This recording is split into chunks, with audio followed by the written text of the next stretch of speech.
Good morning. I'm Kim Kuebler. I am the Director and Editor-in-Chief of the Multiple Chronic Conditions Resource Center, which is a resource for healthcare professionals, policymakers, patients, and families. We're very honored to have Dr. Glenna Crooks with us today. She has a lot to shed light on for patients, families, and caregivers.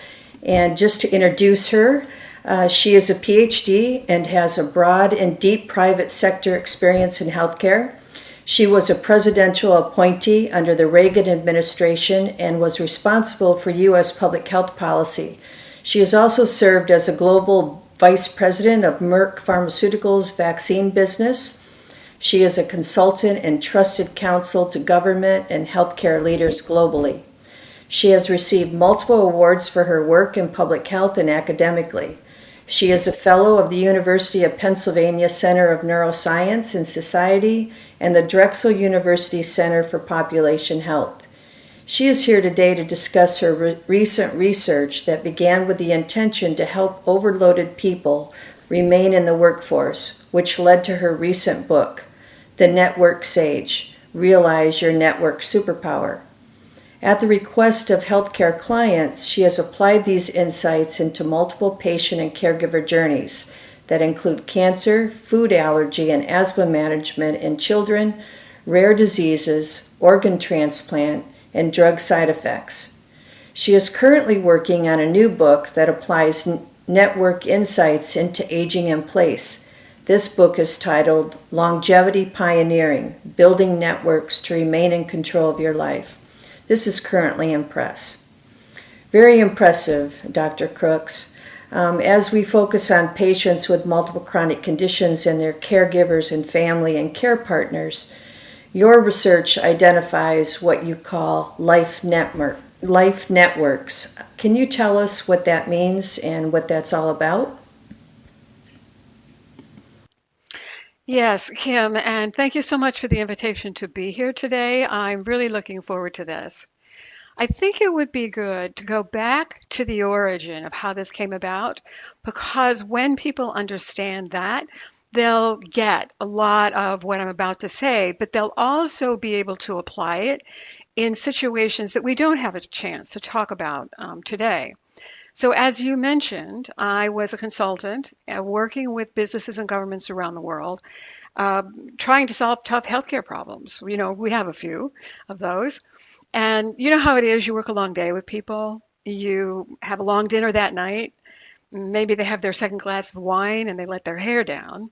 And it was at times like that that I started hearing from them that life was too complicated and they wanted to quit. They wanted to quit their job. They wanted to leave the workforce, which I thought would be a great tragedy because they were precisely the people that we needed on board working to solve these problems. And what's more, they become my friends. So I didn't want them to end a career feeling like a failure. I went looking for a solution. I thought a lot about what I had done. I had not only done Covey's Seven Habits, but I did it twice with Covey himself. I did Outward Bound. I didn't just take yoga, I trained as a teacher. I worked out at a gym. I learned every stress management, time management, resilience strategy I could. And yet I had to admit, I understand where my clients were coming from. Sometimes I felt that way too. It took me 3 years before I saw this network idea as a potential for another way to add to our armamentarium to help people. Now, this happened because I happen to be a fan of action movies, and I had just seen the trailer for the first Iron Man. So that's when I found the answer in an unlikely place. It was not a business journal. It was not a clinical paper. It was in a fashion magazine when I saw an interview with Robert Downey Jr., which I paid attention to only because I had seen the trailer for Iron Man. And in it, he said he had a pit crew of people helping him out. A yoga teacher, a sensei, a psychiatrist. He said, but I need a pit crew because after all, I am not a Model T, I'm a Ferrari. And it takes a pit crew to keep us on the road. Now, it's clear I was in a snarky mood that day because I thought to myself, you know what, Buster? If you're a Ferrari, I'm at least a Maserati. And so's everybody else I know. But you know what? You're right. It takes a pit crew. Who's mine? And how are they doing? After a while, I thought, uh-oh, I am on other people's pit crews. How am I doing?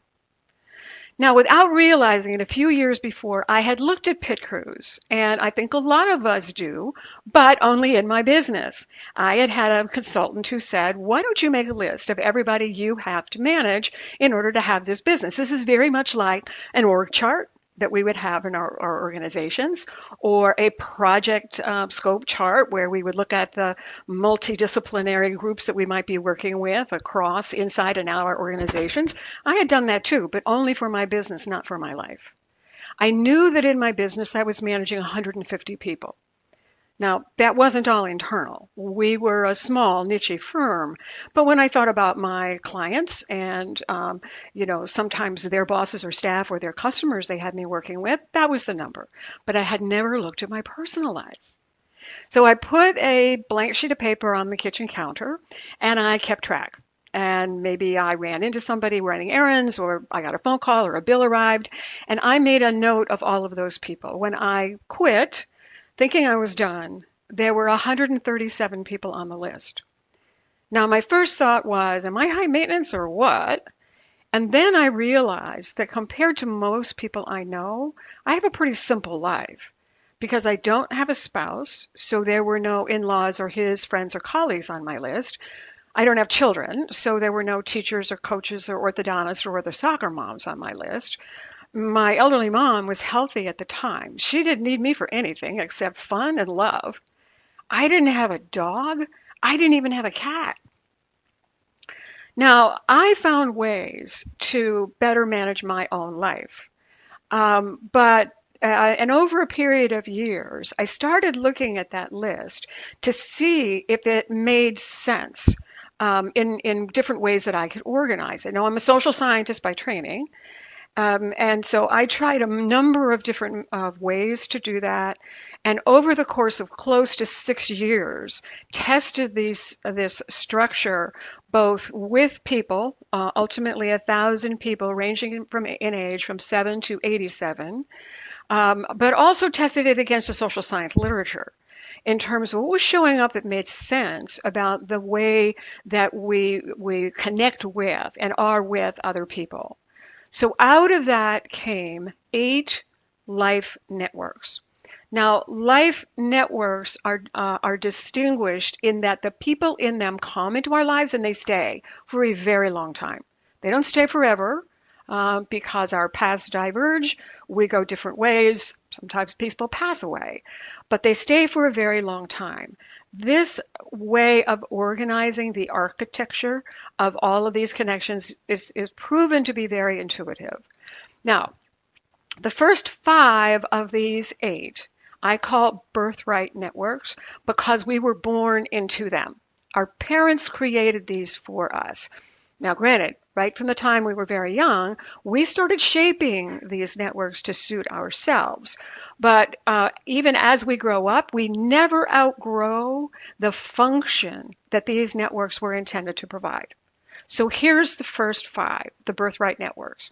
First, a family network. Second, a health and vitality network. Third, an education and enrichment network. Fourth, a spiritual network. And fifth, a social and community network. That probably makes intuitive sense to you. Even if you're only hearing this for the first time, you can start to imagine, yeah, those were the groups of people that I was with as I was growing up and that I still have in my life today. Each one of those networks then has particular subgroups, and we can go into those where they may be important in the remainder of the time we have together. Then we mature into 3 more networks that I call coming of age networks.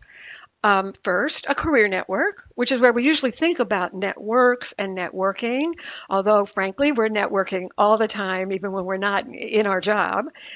Second, a home and personal affairs network. What kind of a dwelling do we live in? Are we renting a place or buying a place? And what kind of a place is that? But then personal affairs. This would include things like your lawyer, your accountant, your car dealer, a jeweler who may help you protect a valuable piece of jewelry, for example, that you have. That's your home and personal affairs network.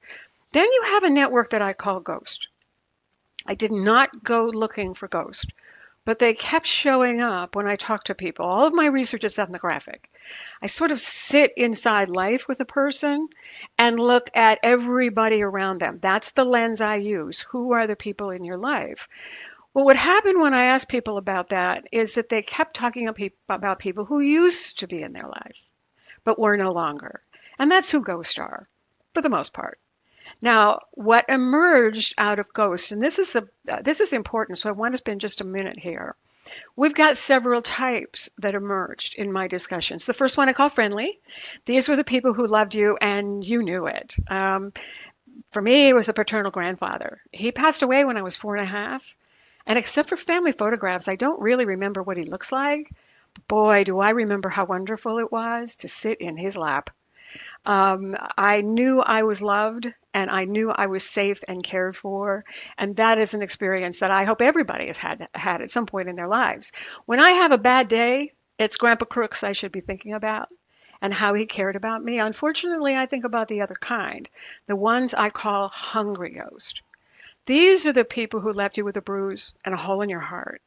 These are the people that I call them hungry because you couldn't satisfy them then.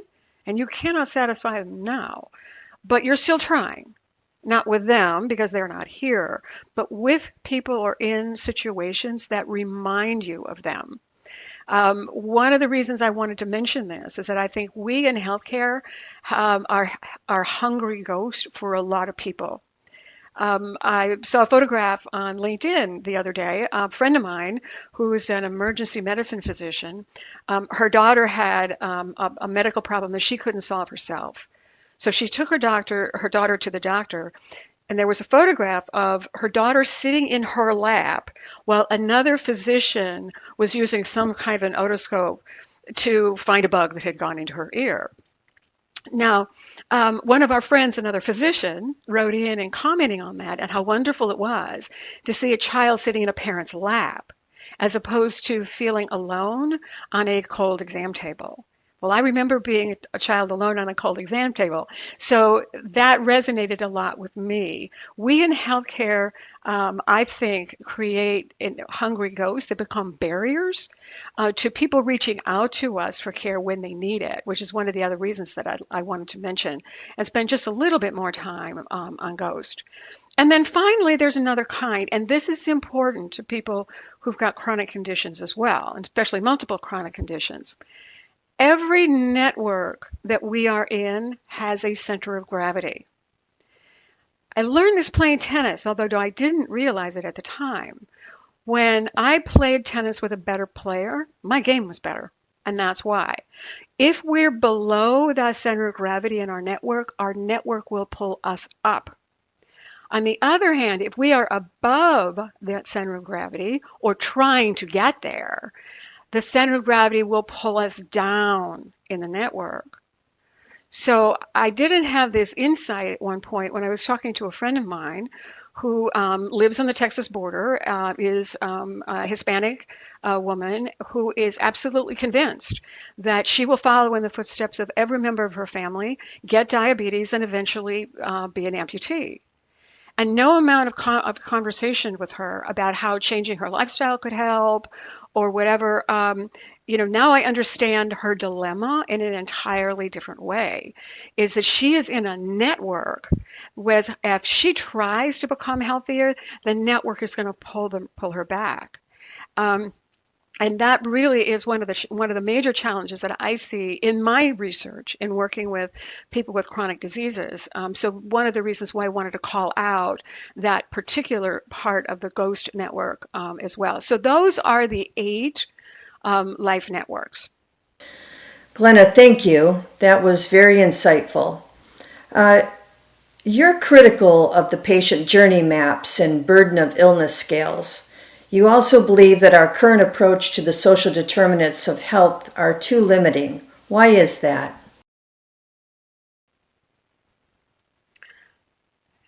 These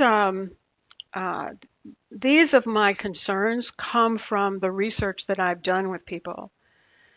Um, and I'll be going to use myself as an example.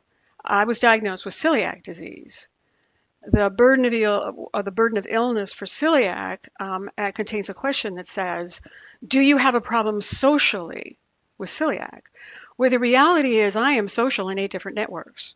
So socially in my own home, not really very much of a problem. I don't bring gluten into the house. Although occasionally I'll have a dinner party and someone will show up with a gluten-containing gift for me or extra bread for the dinner. Socially in somebody else's house, yes, I feel like I'm the guest from hell. Socially at a banquet dinner for a wedding or a bar mitzvah or a graduation, I may or may not be able to eat anything. Socially at a ball game, socially on an airplane, socially at a business meeting. We're social in many different formats. And so until we can take a look at how the disease translates across a person's entire life, we're not getting a really good picture of it. Let me stay on celiac for just a moment. One of the scenarios we've run is what would happen if a 6-year-old was diagnosed with this condition. See, a parent is not only managing their own 8 networks, they're managing their child's 5 networks. So before the pandemic and now since the pandemic, for most of a child's waking hours, they are outside the direct control and supervision of a parent, which means the parent has to engage others. One of our scenarios said for the average 6-year-old at the point of diagnosis only, for a parent to tell everyone who would need to know in order to protect their child's health and safety when they were not there would take 100 hours. Now, I don't know anybody who's got 100 discretionary hours, and that's only at the point of diagnosis. That's not with every school year change or sports year change or sports season change or so on. So when FDA, for example, looks at celiac, they say it's not a serious condition, just avoid gluten. Until you really look deeper into people's lives through a lens like this, you really don't see what the burden is. You mentioned my work on a drug side effect. And so once in one of our longitudinal studies, we happened into the life of a woman at one point where she was an elderly woman having insomnia and was placed on a benzodiazepine. Now, at the time, she had a very robust life with 140 really solid connections, volunteering in 8 community organizations, doing dinner parties, and even in her 80s was driving younger 16, 70-year-old friends to medical appointments. Because of the benzodiazepine and the side effects the following day, she lost 70 of her 140 connections, had to drop out of all of those activities, and all the things that made life worth living for her were now gone out of her life because of a side effect. Now, there are alternative medications, but they were never offered to her. So that's something about the burden that I don't think we understand really yet at all. With social determinants of health, my concern is that many of these functions or the elements of social determinants are ones that are beyond the control of the healthcare sector. We're not going to be able to take people's guns away or make sure they graduate from high school. We're not going to move them to a different zip code. But what I have seen in my research is when people understand the networks of connections around them, that then they can design ways to take over and take control. So one woman, for example, when she saw her network map, realized that all of her social engagements involved food, and she was pre-diabetic. So she wanted to lose weight. So what we did with her was create a script. So she decided to approach all of her friends and say, you know what, I love you, I want to see you, I want to be with you, but I need to get healthy. So how about instead of going to lunch or instead of going for drinks, let's go for a walk. So she now runs 4 walking groups a week, and she's losing the weight, but she's still maintaining the social aspects of her life in the way that she would like. And then, of course, we could do the spillover to what's happening to caregivers because we're not yet taking good account of what the caregivers' lives are like. Again, they have their own 8 networks. If they have children, they're managing their children's networks. And then they take over management of an older relative or parent. And when you put all of that together, we're not addressing that complexity in those scales at all. It's very interesting, Glenna, especially as it relates to medication use. And as we think about medication use, thinking primarily about clinicians, are there other insights from your research that are relevant to clinicians caring for patients with multiple chronic conditions? I think that there are two. One is what we have tended to do in healthcare is rely on the person and their family as a unit. And that's challenging for a lot of people today because of the ways families have changed. So, first of all, families are half the size that they were 50 years ago. And 50 years ago, they were half the size they were 50 years before that. So there are no longer a large number of people available in a family to help another family member. That's the first point. The second point is that families are incredibly disrupted. Only 20% of families today are once married couples with children.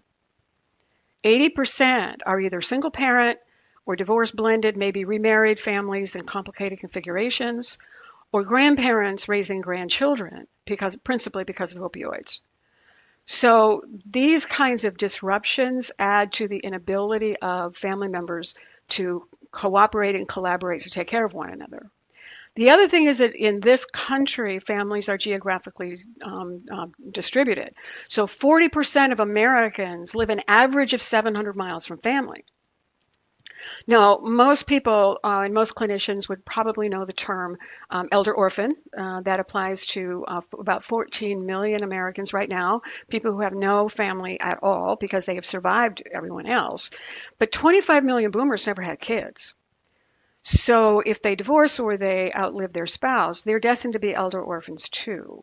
And in my next book, I'm going to coin a term geographic orphan for people like me who have family, but the nearest one is 1,000 miles away. So they're not available as they might have been in the past. And then even if you do have family close by, if it's a woman that you're depending on, women today are in the workforce. And so they're much less available to provide care. Now, all is not lost. I mean, what that means for us is we have to start shifting our attention to these other networks.